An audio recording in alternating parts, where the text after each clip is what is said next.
ভোরের নরম আলোটা ধীরে ধীরে জানলার পর্দা ছুঁয়ে ঘরের ভেতরে ঢুকছিল। বাইরে তখন পাখির ডাক, আর ঘরের ভেতরে মিষ্টি এক শান্তি।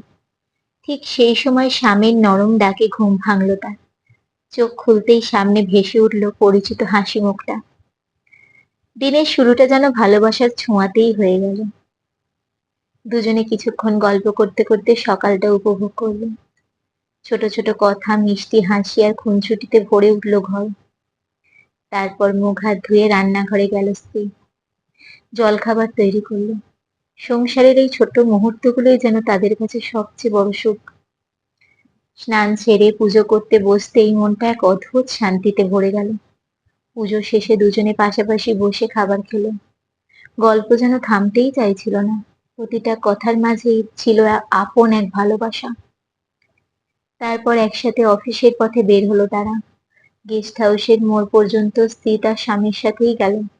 সেখানে এসে দুজনের পথ আলাদা হয়ে গেল। একজন অফিসে আর একজন বাড়ির পথে। তবুও বিদায়ের মুহূর্তে চোখের চাউনিতে রয়ে গেল একরাশ মায়া। বাড়ি ফিরে সে ধীরে ধীরে সব গুছিয়ে নিল। ফ্রেশ হয়ে রান্না সেরে জানলার পাশে বসে হাতে কলম তুলে নিল। মনের ভেতরে জমে থাকা অনুভূতিগুলো শব্দ হয়ে কাগজে নামতে লাগলো।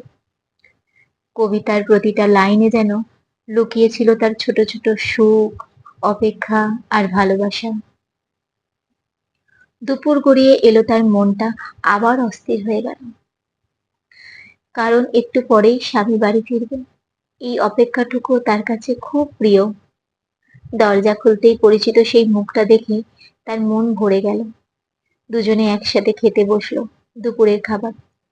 খাবারের সঙ্গে চলতে লাগলো হাসি, গল্প আর দিনের ছোট ছোট অভিজ্ঞতার কথা। খাওয়া শেষে শান্ত ঘরে বসে সে নিজের লেখা কবিতাগুলো শোনাতে লাগলো তার স্বামীকে। স্বামী মৃদু হেসে মন দিয়ে শুনছিল। তারপর নরম গলায় বলল, লিখে যাও, তোমার লেখায় খুব মায়া আছে, শব্দগুলোর ভেতরেও যেন ভালোবাসা লুকিয়ে আছে।